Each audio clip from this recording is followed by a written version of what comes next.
Well, good afternoon, and we really appreciate you joining us here today on the CVC Chimney and Fireplace Success Network. Cheryl's here with me today. We got a great story we're going to share with you about there's two sides to every story.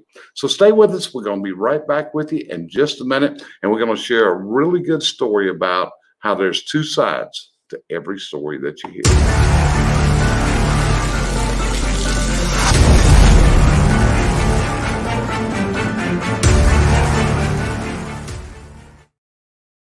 So, good afternoon. Appreciate you being here with us. A little technical difficulty there, but let's get rocking and rolling. So, Cheryl, you ready to tell a good story today? Ready to tell. There you go. So, anyway, today we were talking, we try to put our heads together a little bit for the message we're going to speak every week. And I told her this morning, let's talk about this story.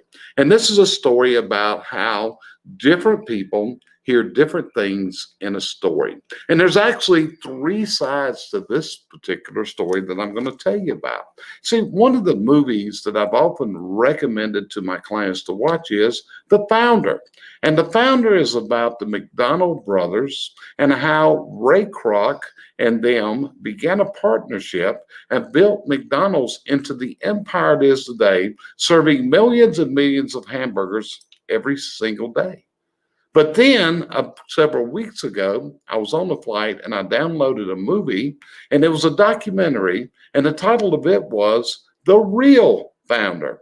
And in this documentary, there was an interview with Dick McDonald, real name was Richard McDonald, and he and his brother Maurice were the McDonald brothers that came up with the McDonald's Speedy food system, and it basically took over the fast food industry around the world and set the standard. There's nobody who serves more hamburgers today than McDonald's Corporation. So, Cheryl, before I get into this, what would you say about people that have two different stories? There may be a story that one person hears and another person hears, and also the problem of people that believe the last person they heard tell the story. See, I'm an avid believer of that. You are the fathom of your last conversation or story or whatever. And the thing is, every story has two sides. If it involves two people, it has two sides. It does. So the McDonald brothers story is one that's even been used by Dr. John Maxwell in his book, The 21 Irrefutable Laws of Leadership. And Dr. Maxwell used the McDonald brothers as the basis for his chapter on the law of the lid. And what the law of the lid is, it's about people that have a lid that can't rise above a certain point in this life. They're just hung, and they've had a lid on them that prevents them from growing to where they really dream they should be. So, Cheryl, as I talk about lids, does this bring people to mind that may have lids on what they're doing and they can't get to where they're wanting to go? I wish I didn't say that covered a huge percentage of the people we know, that everyone knows. You get to that lid and you don't go any farther. Take the lid off, move on, don't stop. Yeah. So anyway, here's the story. And like I said, for years, I've recommended the movie The Founder, and it's a story of Ray Kroc and the McDonald brothers. And as the story goes, Ray Kroc was selling milkshake machines and working in the Midwest. And one day, they got an order from a company in California that ordered 7 of these Mixmaster machines, which had been unheard of at that time. So what did Ray Kroc decide to do? He decided to hit the road, go to California, and check out this operation in California, which went under the name McDonald's. But when he got there, he saw something that was unheard of at that time. And what it was a company that instead of having a drive-in where car hops came to the cars, they had set up a window where people would go to the window and order their food and then take it to the car to eat it or take it home with them. And he saw this line of people there that were waiting to order. So he walked up and, he thought, I'll be here a while. And the guy told him, said, you're not going to be here that long. This is a really fast system they've got there. And it did, and it moved right along. because what the McDonald brothers had invented was what was called the speedy food system. And if you watch the movie The Founder, you'll see that they actually drew out a McDonald's kitchen and they placed all the appliances in it and the people. And they figured out where to place everything to where everything flowed as smoothly as possible. Also, at that time, McDonald's only had 4 items on their menu, and the items were hamburgers, they were French fries, soft drinks, and milkshakes. 4 items, not like the McDonald's today. And the McDonald's goal, the McDonald's mission was to deliver the food to the customer in 30 seconds or less. In other words, when the customer was at the window and they placed the order, what happened next was the food was placed in the customer's hand 30 seconds or less. Think about that. Wouldn't that be unreal today, Cheryl, to go to a drive-through and see McDonald's get you your food in 30 seconds or less instead of have it, pull over there and we'll get your order out to you in a minute or whatever you got to do. I mean, 3 minutes and you're lucky, much less 30 seconds. Right. So what they had developed was a phenomenal system of producing food for people. They had their menu down, they had it cut down to what was profitable, and they had it where it moved on. Not only that, they invented a lot of kitchen utensils of dispensing condiments and other things, where there was a tool to dispense ketchup, to dispense the mustard, and all the other things that went on. So as you go through the movie The Founder, and it tells the story of how Ray Kroc started selling franchises. But what happened to McDonald Brothers had actually tried to sell franchises before Ray Kroc came along. So all of a sudden, Ray Kroc saw the potential in what could be done to sell McDonald's as a franchise across the United States. And Ray Kroc became their marketing partner and built this to the highest level that he could with them. But then things went awry. Again, the McDonald brothers seemed to have a lid. There were things they couldn't accept, such as, I can remember one was in the Midwest, you've got to have heat versus Southern California, you didn't have to have heat. So when they got in certain parts of the country, they had to start putting cellars underneath the restaurants in order to heat and cool the restaurants. So again, it was a lot of changes went on from this. But slowly and surely, as they went through these changes, it became evident that Ray Kroc wanted complete control of McDonald's. They were having a little problem between him and the McDonald brothers. So what happened was, according to the movie The Founder, was Ray Kroc got control of the McDonald's empire. And as you watch The Founder, it appears in The Founder that he actually took tremendous advantage of the McDonald brothers in this sale. And what he was able to do was he got the rights to the name McDonald's, where the McDonald brothers couldn't even use their own name to open up a restaurant. I can still remember watching The Founder as Dick and Maurice had built another restaurant of their own and named it the McDonald's, and they had to take the McDonald's sign down. In other words, they weren't able to even use their own last name to market their restaurant. So Cheryl, I'll tell you that. What does that tell you? What do you get out of that particular part of the story? Well, it seemed like the guy was a little shady. He had gotten them to sign their name over to him. It looked like a backsided deal. So that's the story you get in The Founder. I'm going to call it The Founder 1. It looks like the McDonald's brothers just got pushed out of the way, which they did. But like most things, there's a second side to the story. Correct. So before I go on the second side, like I said, John Maxwell used the story of the McDonald brothers in his book, The 21 Irrefutable Laws of Leadership. And what he titled that chapter was The Law of the Lid. And in this, John Maxwell talks about how many people have a lid where they simply cannot get to where they're wanting to go. They just have this dream, but they can't implement what's required to make it happen. So Dr. Maxwell uses this in this book as a way for people to understand that many times you're going to have this lid.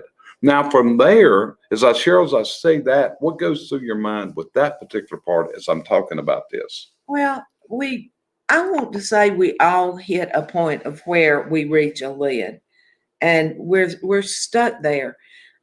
I think in our lives, in everyone's life, you get to that point.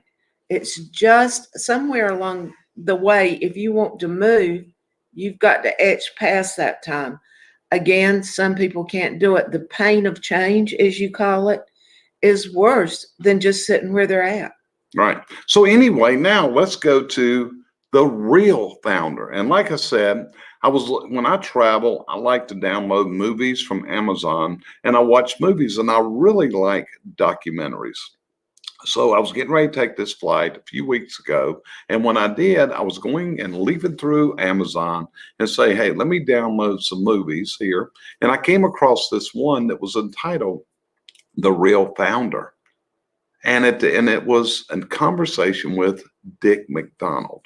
So I said, hey, I'm going to download this and watch this. This could be pretty interesting because the law of the lid had always been an interesting story for me and one I've used in my coaching business. So anyway, as I downloaded this particular movie, and as we took off out of Charlotte heading, to my destination, I started listening to the movie. And what it was an interview with Dick McDonald, one of the surviving McDonald brothers at the time this documentary was filmed. It was an interview with Dick McDonald. And as they went through this, Dick came up and he talked about whenever he and Maurice, his brother, when Ray Kroc came along. And they even complimented that Ray Kroc had the skills, had the drive, had the behavior patterns to take this to the next level. Now, Cheryl, you're a disc assessor. Does this tell you something about potentially the disc scores of Dick, Maurice, and Ray Kroc? Yeah, they were perfectionists. I would say they were S and C's because they had their procedure and they were not willing to accept change. The other one, on the other hand, I would say was a high D. He could take change if he failed, and he did. In the first book, he failed a lot of times before he found McDonald's. So it's definitely, you can see disc areas in them that really work. Right. So what happened here, according to Dick McDonald, was as they got together, he and his brother Maurice saw that Ray Kroc had the skills to take this to the highest level. And he also had the confidence to do it, and he had the drive to be able to do it. So between the two of them, they had a conversation. This is Dick and Maurice, and they came up that they wanted from Ray Kroc a cash payment of $3 million. Now, remember what $3 million in that day was. Correct. Now, we're talking back in the 50s and 60s when $3 million probably translates to around $30 to $40 million or more today, possibly more. I didn't run the numbers on this to come up with that accurate figure, which I probably should have. But anyway, they told him, said, we want $3 million. We want it in cash, one lump payment. Now, Ray Kroc didn't have $3 million to buy this with. So Ray Kroc went to private equity groups, different college endowment funds, because there's places that will loan you money besides banks if you don't have bank funding. Now, one of the problems is when you go to private equity funding, the interest rate's probably going to be a little bit higher. In fact, Dick said, in order for Ray Kroc to pay back that $3 million, it cost him $18 million to pay the interest on that $3 million. Sounds like he was born from a loan shark almost, doesn't it? I'm going to tell you, that's a little steep. But again, it wasn't coming from a bank. Right. So that's what you have to do in the world of private funding. But what does this tell you about Ray Kroc? Ray was desperate to get his hands on this. That's what I'm seeing. He was desperate enough that he was willing to accept it. But on the other hand, he had the foresight to know that he could make that 18 million back. Right. So what he did, he was a guy that had confidence. He was a guy that could live on the edge of the cliff. Would you say that? I say even jumped off a little bit. Yeah, he was probably ready to jump off, because part of this was, if you looked at the Founder movie, it talked about Ray Kroc having to drop his country club membership. He was a fairly successful salesman, but he had to cut expenses in order to take this McDonald franchise to market. But as they went through that, Dick McDonald admitted that Ray Kroc was able to take McDonald's to a level that he and Maurice could have never attained on their own. And then they cut the camera off. And when they cut the camera off, a little, next thing happened was the guy that was interviewing said, we cut the camera off because Dick McDonald wanted to share something with us, but he did not want to be seen on camera saying this. And here's the story of Dick and Maurice. What they did, they got the $3 million from Ray Kroc. Now, the interesting part here is, what did they do with the $3 million? This is the really story here. They invested it in Ray Kroc's new corporation. In other words, they were able to give up their control, to give up that part of the dream and sell it to Ray Kroc. And Ray Kroc took it. And what did Dick and Maurice get out of this? They got filthy rich. They got filthy rich off of a company that they had actually sold to someone else. And that someone else, who was Ray Kroc, took it to where it could go. And if you look out here, where do you see McDonald's today? You see it everywhere. How many McDonald's are in your own town? How many McDonald's do you see as you're driving down the restaurant? It's like, how many, and again, when you travel, there's McDonald's everywhere. And again, what have they done? They've invented a system that is seen as the standard for the fast food industry. But again, what's the moral of this story? What do we get down to? So often in life, we're going to hear a story about something, but we only hear one side of it often. And what we've got to do whenever we hear a story is, we've got to learn to dig just a little bit deeper, to do our due diligence, to find out what's the real story.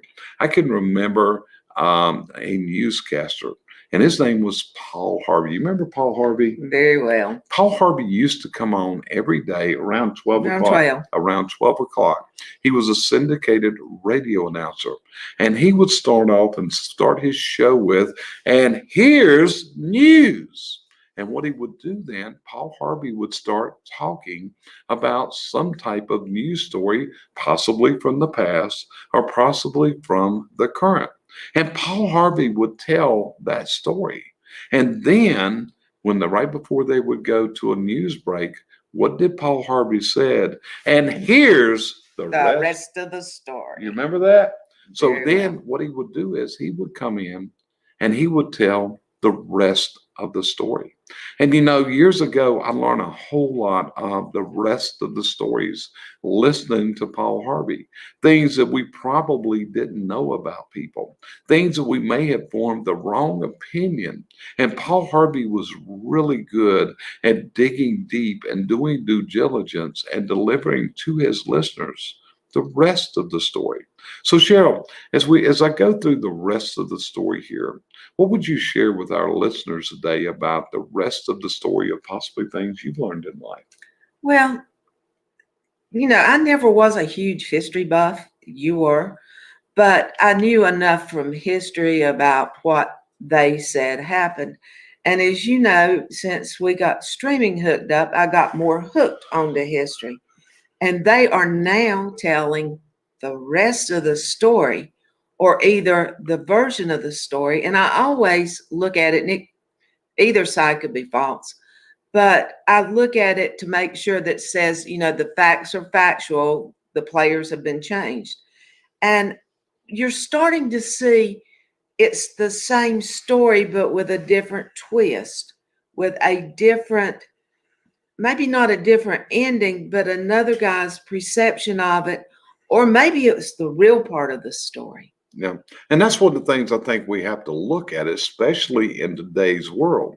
Because to be honest with you, many years ago, if we watch Walter Cronkite, if we watch Huntley and Brinkley, they reported the news to us. They reported not their interpretations of the news, rather they spread the word of what they saw. And you see, that's one of the problems in our world today is we have so many people that want to impress on us their opinions. And the stories often are changed of what we hear. And that's what we've got to determine of what's going on. And this happens in people we may admire in political life as leaders. We may see this in business leaders. We may see it in association leaders. We may see it in people that are very evident on our social media streams and what they're saying each and every day. That's one of the things. You've got to develop a point of view. When you were going through speaking training, you developed a point of view. What was that point of view you developed? Uh, I'd rather say, I'd rather say I'm glad I did instead of I wish I had. Correct. And this is the basis of what you speak on, right? Basically, I've got to say probably most of my life's based on that, not just my speaking. Right. And my POV, which is short, that's the initials we use for point of view whenever you go through this kind of training. Mine is all about pain and the reality of pain. And if I were to tell you, which I will, what my point of view is, change is painful. And what each of us has to do is decide, will we undergo the pain of change or will we continue to languish and suffer through the pain that we're presently in? So those are different thoughts. But again, it's very, very difficult today in the world that we live in to have a personal point of view that's not seen as offensive to other people. It is because the world has got so vindictive. I guess that's a way to put it. They don't listen to what people say. They listen to what they want to hear people say. And I think in their minds, a lot of it's made up as they go. And then, like you were saying earlier, if you watch Channel 3 or Channel 9 or Fox or CBS or whatever, they all have a different story. And maybe you believe in one and I believe in another. And if you don't have the force of mind to open up and listen to the other point of views or the other reporting instead of just the one you're looking at, you're going to stay stuck with your lid. Yeah, you're going to be stuck by your lid. So that's our story for today. We wanted to share with you. So that's what you've got to decide. How can you take this information and use it to the best of your ability? How do you use this information and help you conceive that strategy, that path to get to your dreams? But what you've got to do is, if you're setting and emulating others, you've got to see both sides of the story. Whenever people fail, whenever things go wrong, are you looking at why it did? What did they learn from it? That's another lesson that I learned from John Maxwell, which is always when there's failure can be one of the best tuitions you will ever pay to move in your life, to move to where you want to be. So, Cheryl, anything you want to add to today's episode before we close this out? Open your eyes and open your ears. You have two eyes, you have two ears, and you have one mouth. Use them in that ratio. Okay. And with that, hey, we want to thank you for joining us here. It's an honor, it's a privilege, and it's a pleasure to be able to speak to you in this way. If you feel like our podcast, our broadcasts are something that are helpful to other people, hey, consider sharing this out. You can share the live stream. You can actually share the replay. And be sure and tune us in each and every week as we come on and try to share our tips and tactics here on the CVC Chimney and Fireplace Success Network. And with that, we'll see you next week on another episode. Thanks for joining us today, as always.